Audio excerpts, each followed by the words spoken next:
Haleluya, selamat datang, selamat beribadah dalam ibadah raya kita yang keempat. Kita jungkundang Tuhan Yesus memberkati kita semuanya. Salam. Salam. Memuji, memuji, memuji nama Tuhan. Ku sembah, ku sembah, ku sembah dan ku muliakan. Bunyikan, haleluya. Bunyikan, bunyikan, bunyikan wajahku. Oh, menari, menari, menari dan menarilah. Terimalah pujianku, jadikanlah. Sekali lagi, mari teman-teman Bunda bersemangat. Yang ku sembah Yesusku, Rajaku.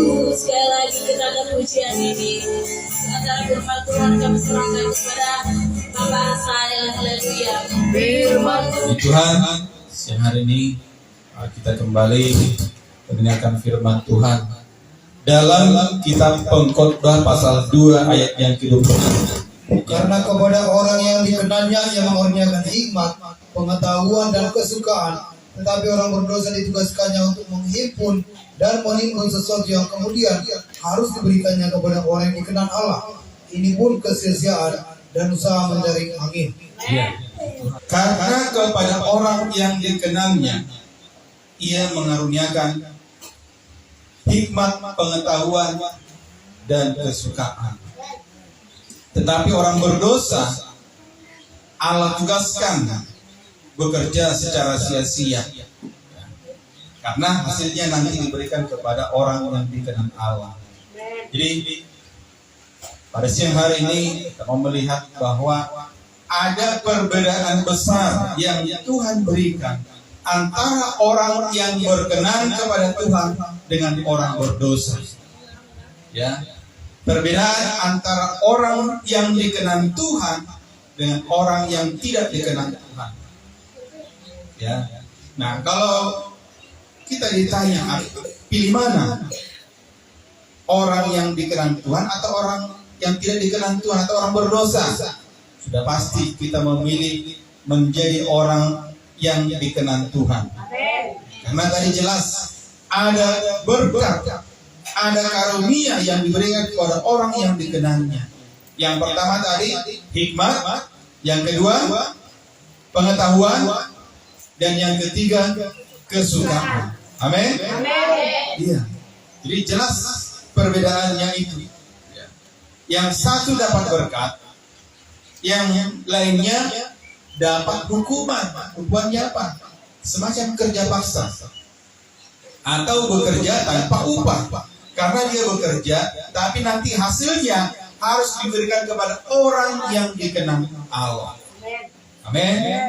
Nah, coba kita lihat dalam Mazmur pasal 127 ayat yang kedua. Sia-sialah kamu bangun pagi-pagi dan duduk-duduk sampai jauh malam dan makan roti yang diperoleh dengan susah payah. Iya. Tuhan katakan, sia-sialah kamu bangun pagi-pagi. Untuk apa orang bangun pagi-pagi? Tentunya untuk bekerja. Ya.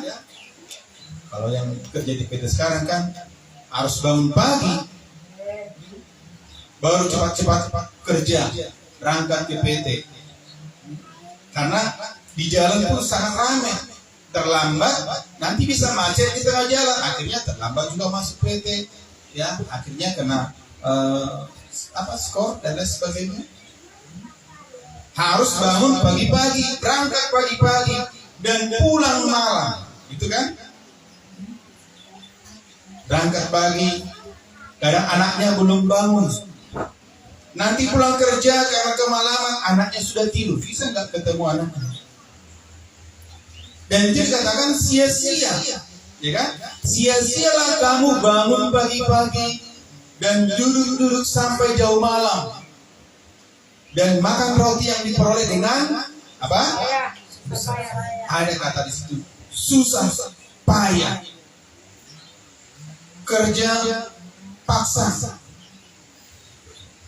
kerja keras tapi hasilnya tidak bisa dinikmati. Itu dikatakan susah payah.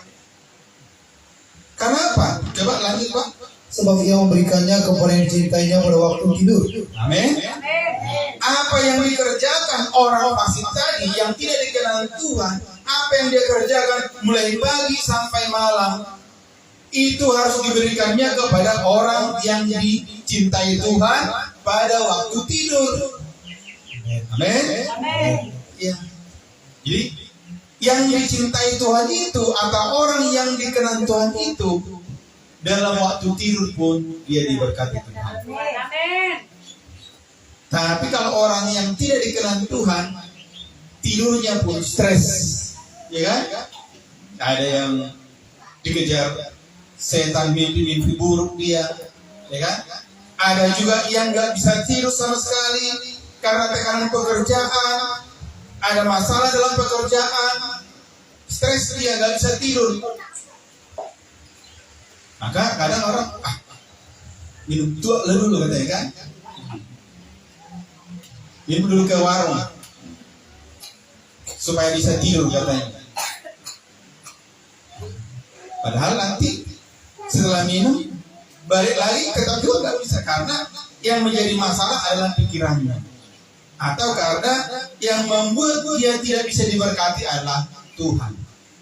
Ya, karena kelakuannya belum berkenan kepada Tuhan. Amin. Iya. Tapi jangan pula apa ya? Oh, kalau dikenal Tuhan tidur aja nanti diberkati Tuhan. Enggak seperti itu. Tuhan juga benci dengan orang malas. Ya. Jangan pula kata firman Tuhan tidur pun diberkati Tuhan. Maksudnya kita tetap bekerja, amin? Iya, tetap bekerja, tapi Tuhan memberkati pekerjaan kita itu, dan waktu tidur kita bisa nikmati tidurnya, amin? Kita diberkati. Ya, ini pertanyaan. Jadi pelajaran bagi kita siang hari ini, bagaimana kita untuk menjadi orang yang dikenal Tuhan. Tadi kan pilihannya menjadi orang yang dikenal Tuhan, amin? Atau orang yang tidak berkenan kepada Tuhan, susah payah nih, ya kan? Kerja dari pagi sampai malam, tapi nggak ada hasil. Ada hasil pun nanti kalau kita kan Tuhan hembuskan di tengah jalan, sehingga kita tidak bisa menikmati. Susah payah, ya kan? Betapa ngerinya. Sudah capek-capek, keringat-keringat, banting tulang. Ada lagi orang Batak banting bere, oh enggak ada ya, cuma banting tulang aja ada. Tapi nggak bisa dinikmati. Nah sekarang bagaimana kalau kita ingin menikmati yang seperti itu? Syaratnya kita harus menjadi orang yang berkenan kepada Tuhan. Amin. Apa maksudnya berkenan kepada Tuhan? Berkenan berarti kita disukai, disenangi Tuhan, dicintai Tuhan. Amin. Nah, jadi Tuhan senang. Ya. Kalau kita berkenan kepada Tuhan, apa yang kita lakukan Tuhan berkenan. Kalau seperti minggu lalu, kalau Tuhan berkenan, sekecil apapun persembahan kita, Tuhan senang. Amin. Tapi kalau tidak berkenan kepada Tuhan, Tuhan katakan, untuk apa korbanmu yang banyak-banyak itu? Masih ingat minggu lalu? Persembahan yang diterima Tuhan bukan soal banyaknya, iya kan? Nah, tapi kalau kita orang yang berkenan kepada Tuhan, ya memang hati kita itu mendorong kita ingin berkorban lebih banyak. Amin.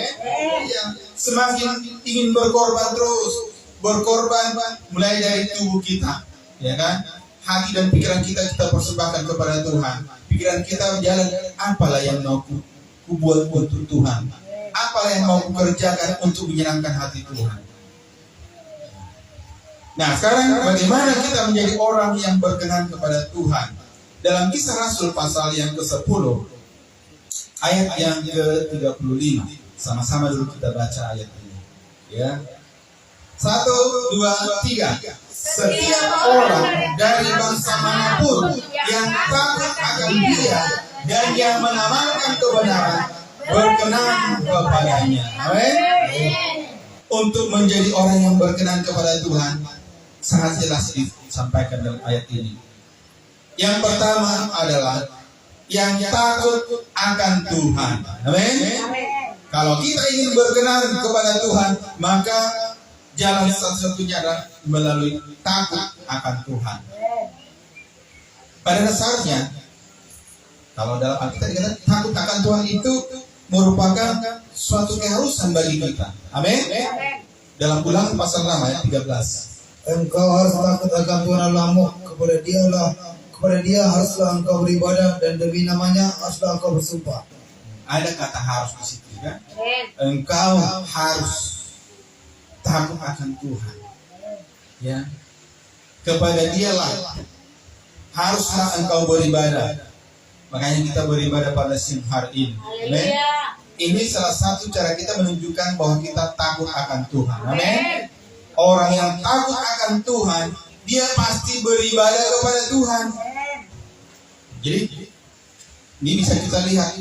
Kalau dia belum takut akan Tuhan, berarti dia tidak peduli dengan ibadah. Ya. Nah, jadi yang terutama Tuhan minta dari kita adalah takut akan Tuhan. Maka ketika kita takut akan Tuhan, maka sudah pasti kita hidup menurut jalan yang Tuhan tunjukkan. Mengikuti apa yang Tuhan perintahkan.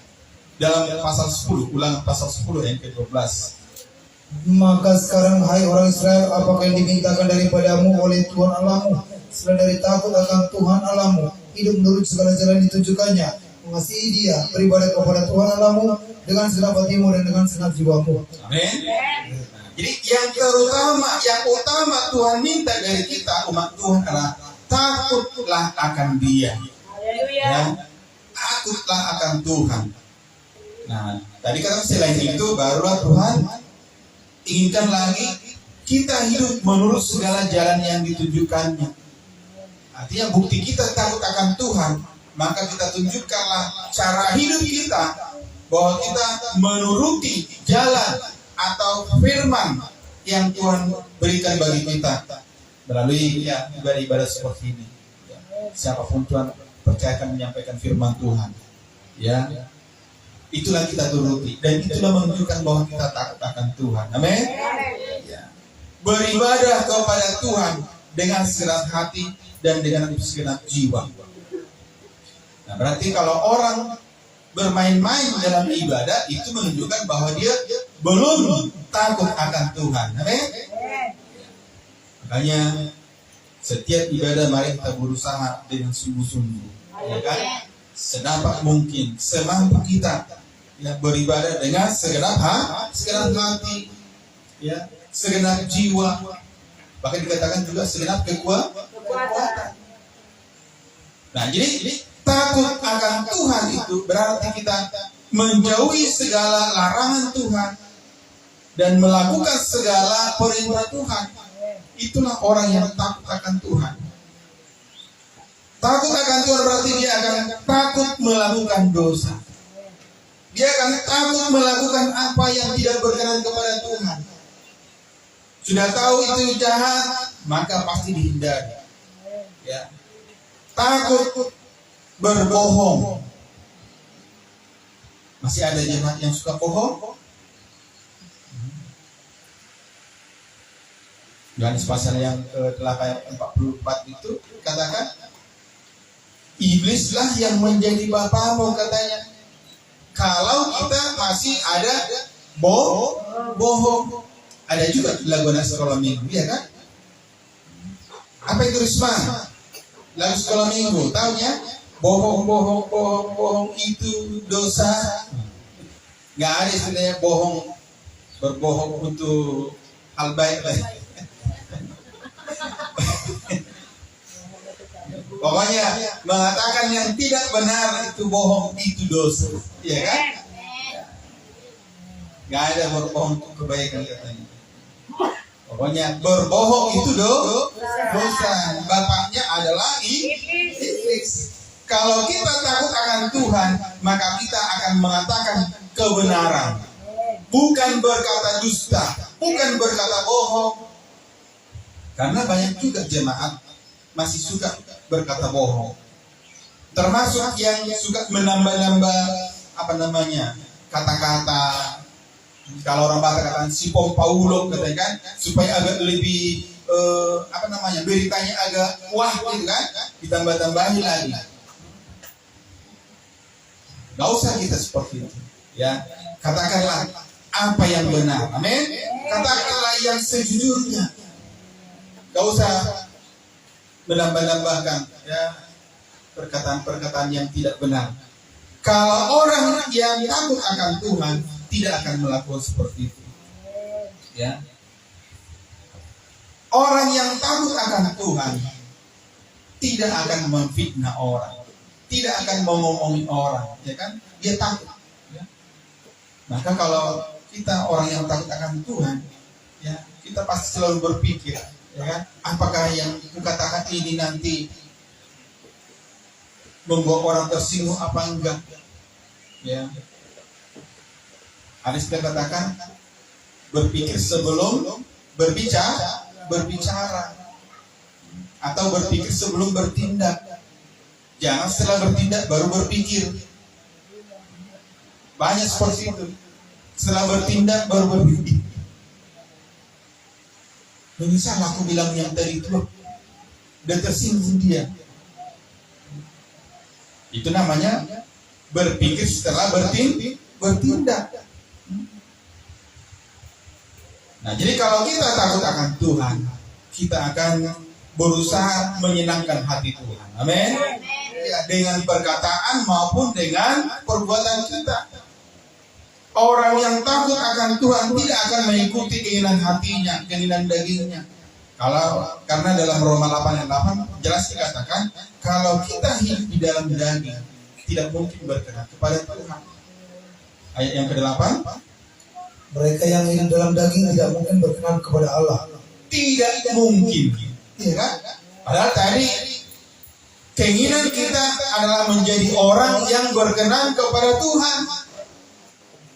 Maka kalau ingin berkenan kepada Tuhan, kita harus menjauhkan yang namanya keinginan daging, lalu mengikuti keinginan roh. Keinginan roh itu selalu berusaha mendekatkan kita kepada Tuhan, berusaha mendorong kita melakukan apa yang berkenan kepada Tuhan, berusaha mendorong kita melakukan, mengerjakan apa yang benar di mata Tuhan. Itu yang buat kita berkenan kepada Tuhan. Ya, jadi kalau kita masih dalam daging, maka berarti nggak usah berharap, ya. Jangan berharap menjadi orang yang berkenan kepada Tuhan. Maka keadaan hidup kita baik atau tidak itu tergantung sikap kita. Apakah kita takut akan Tuhan atau tidak? Dalam Ulangan pasal yang ke-6 ayat yang ke-24, Tuhan Allah kita memerintahkan kepada kita untuk melakukan segala ketetapan itu dan untuk takut akan Tuhan Allah kita, supaya senantiasa baik keadaan kita dan supaya Ia membiarkan kita hidup seperti sekarang ini. amin. Tuhan Allah kita memerintahkan kepada kita untuk melakukan segala ketetapan itu dan untuk takut akan Tuhan. Tujuannya apa? Supaya baik keadaan kita itu. Maka saya katakan tadi, baik atau tidak baik keadaan kita tergantung apakah kita takut akan Tuhan atau belum. Ya. Kalau kita takut akan Tuhan, maka dikatakan Tuhan akan membiarkan kita hidup seperti sekarang ini. Kalau enggak, nanti seperti orang fasik tadi, bekerja dari pagi sampai malam tapi tidak ada hasil. Ya. Nah, jadi sekali lagi, kalau kita ingin keadaan hidup kita itu baik, maka takutlah akan Tuhan. Amin. Dan inilah yang dikatakan hikmat. Tadi kan kepada orang yang dikenalnya, Tuhan mengaruniakan hikmat, pengetahuan dan kesukaan. Nah, jadi hikmat itu artinya kita tahu mengantisipasi atau mempersiapkan hidup kita supaya keadaan hidup kita bisa baik. Amin. Punya masa depan yang baik, yang cerah. Dalam kitab Amsal dikatakan, kalau orang bijak itu sebenarnya orang yang berhikmat. Orang bijak melihat malapetaka, maka bersembunyilah ia. Artinya mengadakan persiapan. Ya. Sebaliknya kalau orang bodoh, dia jalan terus. Nggak tahu dia di depan ada malapetaka. Akhirnya masuk jurang, binasa lah dia. Ya. Nah, artinya kalau kita orang berhikmat, orang bijak, tadi kan kita sudah tahu peluang untuk mendapat keadaan hidup yang baik itu Tuhan sudah sampaikan. Bagaimana caranya? Takutlah akan Tuhan. Maka kalau kita orang bijak, orang berhikmat, maka kita akan bekerja keras, berusaha terus untuk menjadi orang yang takut akan Tuhan. Amin. Karena itu yang satu-satunya jalan supaya baik keadaan kita. Mau baik keadaannya? Amin. Ya. Caranya adalah takutlah akan Tuhan. Ya. Dalam ayat dulu kita lihat pasal 28 ayat yang ke-28. Tetapi kepada manusia yang berfirman, sesungguhnya takut akan Tuhan itulah hikmat, dan menjauhi kejahatan itulah akal budi. Iya. Tetapi kepada siapa? Manusia. Yang di sini manusia kan? Kita adalah manusia.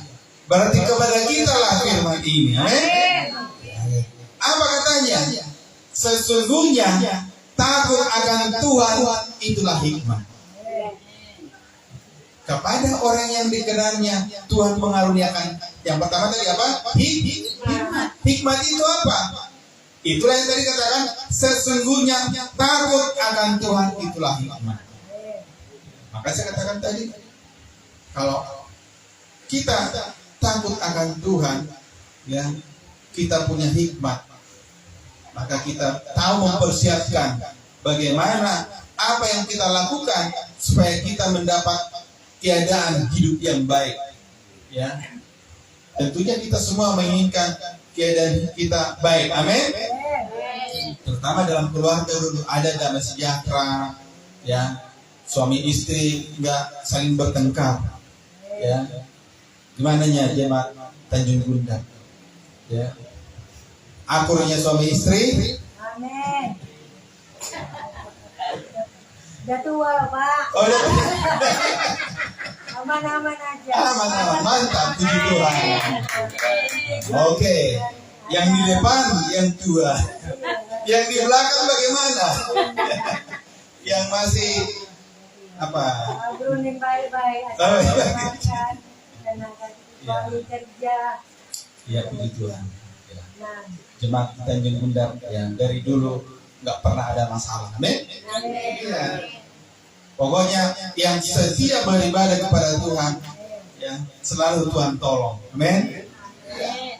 Kita sudah lihat dalam jemaat kita di Sungai Daun pun, ya, yang bagaimana pun keadaannya, ada juga yang sudah kritis, ya, sangat kritis, tetap juga Tuhan tolong. Ya kan? Tuhan melihat kesetiaan umatnya. Ya.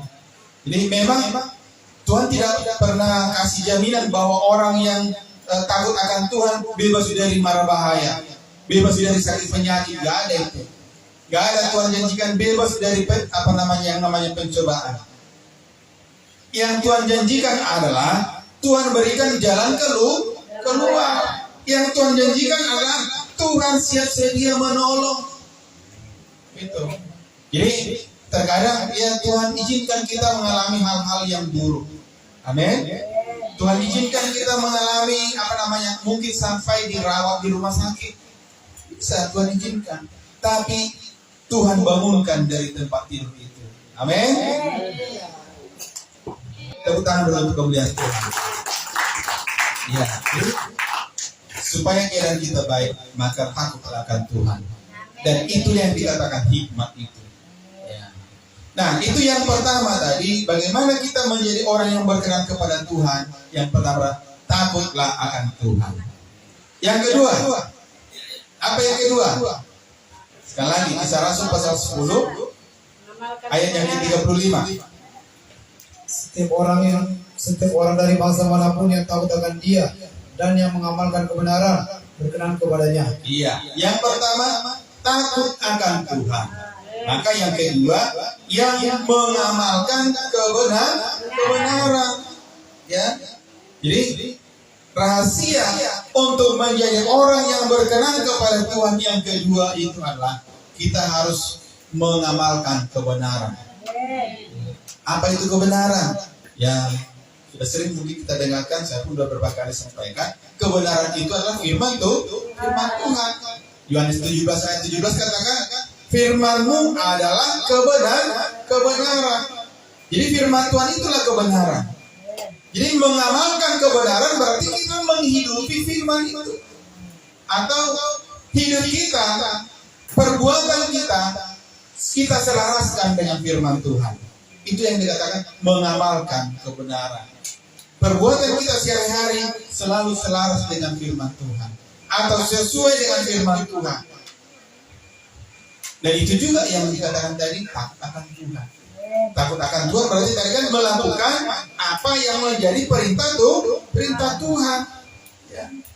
Jadi mengamalkan kebenaran berarti kita terapkanlah firman yang sudah kita dengarkan itu dalam kehidupan kita sehari-hari. Contohnya, tadi saya katakan orang yang takut akan Tuhan tidak ada lagi yang berbohong. Maka orang yang mengamalkan kebenaran tidak akan mau berbohong lagi. Walaupun apa resikonya nggak mau berbohong. Kan menjaga perasaan tetangga, menjaga perasaan adik, kakak, jadi terpaksa berbohong. Jangan terpaksa berbohong. Ya, katakanlah sejujurnya. Iya kan? Ya di atas ya, tidak di atas tidak. Ada katakan, jangan ada dusta di antara kita. Apalagi kepada Tuhan. Amin. Nah, jadi untuk mengamalkan kebenaran berarti kita harus dengar firman Tuhan. Dan saya yakin kita semua sudah banyak dengar firman Tuhan. Amin. Nah, apa yang sudah kita dengarkan itu, marilah kita belajar lakukan sedikit demi sedikit. Ya, jadi jangan sampai beberapa kali bertahun-tahun kita dengar firman Tuhan gak ada perubahan. Sedapat-dapatnya paling tidak entah sekali ibadah ada firman yang kita pegang baru kita lakukan. Amin. Kita amalkan kebenaran. Baru nanti kita menjadi orang yang berkenan kepada Tuhan. Jadi orang yang mengamalkan kebenaran sama juga dengan orang yang hidup di dalam iman. Amin. Karena ada firman Tuhan katakan segala sesuatu tanpa iman itu dosa. Jadi apapun yang kita lakukan harus sesuai dengan iman kita. Iman kita apa? Kepercayaan kita kepada Tuhan. Apa yang kita lakukan selalu selaras dengan firman Tuhan. Jadi sebesar apapun dosa kita, ya kalau ada iman juga, maka kita akan dibenarkan. Ya. Asal ada iman, kita akan dibenarkan. Maka dalam Roma 1:17 juga dikatakan orang benar akan hidup oleh iman. Ya. Nah, jadi hidup oleh iman berarti sesuai dengan firman itu. Kita hidup di dalam kebenaran. Jadi ini yang dikatakan mengamalkan kebenaran. Dengan demikian sudah pasti kita akan berkenan kepada Tuhan. Ketika kita berkenan kepada Tuhan, maka kita berhak menerima yang 3 tadi, berkat tadi. Masih ingat? Apa itu? Hikmat, pengetahuan, kesukaan. Amin. Hikmat, pengetahuan dan kesukaan. Ya. Tapi ya itu tadi syaratnya berkenan kepada Tuhan. Berkenan kepada Tuhan pertama takut akan Tuhan, yang kedua mengamalkan kebenaran. atau secara apanya? Hidup di dalam iman.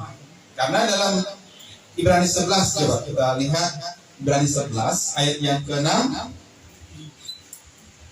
Tadi juga ini sudah dibacakan dalam ibadah raya ketiga. Tetapi tanpa iman tidak mungkin orang berkenan kepada Allah. Iya. Tanpa iman tidak mungkin orang berkenan kepada Allah. Jadi dasarnya adalah iman. Amin. Nah, kalau betul kita beriman kepada Tuhan, pasti nanti lambat laun kita menjadi orang yang berkenan kepada Tuhan. Maka berkatnya kita akan terima. Ada hikmat, ada pengetahuan dan kesukaan. Kalau kita Amsal sampaikan bahwa kalau hikmat itu sebenarnya pada dasarnya adalah pribadi Allah sendiri.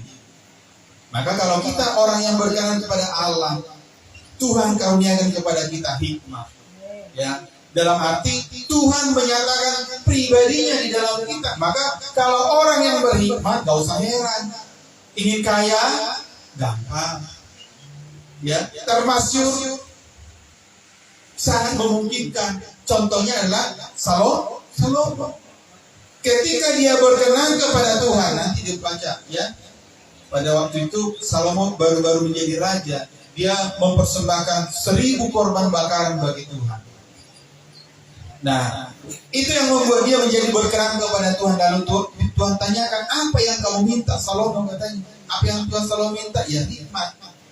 Hikmat itulah yang membuat dia menjadi raja yang paling terkenal, termasyhur, dan terkaya pada zaman itu.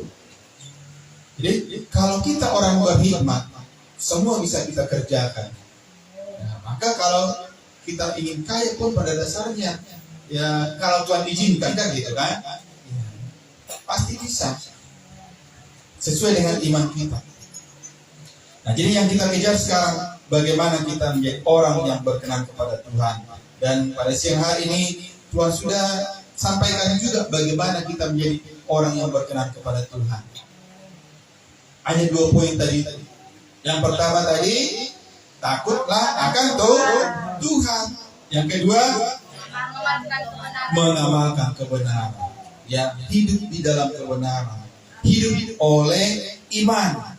Ya, maka Tuhan karuniakan hikmat, pengetahuan dan kesukaan. Inilah harta yang paling berharga. Amin. Hikmat dan pengetahuan membuat kita tahu segalanya. Membuat kita mampu mengambil keputusan yang tepat, ya, yang tidak membuat kita menyesal dan lain sebagainya. Bisa membuat kita kaya karena apa? Apa yang kita kerjakan berhasil. Kalau ada hikmat, pekerjaan yang kita kerjakan pun apapun pekerjaan kita itu akan diberkati Tuhan. Ya, oke lah bakar arang. Tuhan nanti berikan hikmat bagaimana supaya arang kita arang yang terbaik.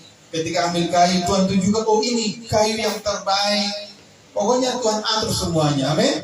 Ya, Tuhan akan menunjukkan kita apa yang akan kita lakukan. Tuhan akan menunjukkan jalan yang harus kita lalui. Ada ayat yang katakan, bahkan lagu kita juga, Tuhan menetapkan langkah-langkah orang yang berkenan kepada Dia. Nah, itu sangat berbahagia kalau kita menjadi orang yang berkenan kepada Tuhan. Amin. Mau berkenan kepada Tuhan? Ya, pastinya kita semua ingin menjadi orang yang berkenan kepada Tuhan. Maka kita akan mendapat berkat yang melimpah daripada Tuhan. Amin. Baik, sampai di sini firman Tuhan, kita berdoa.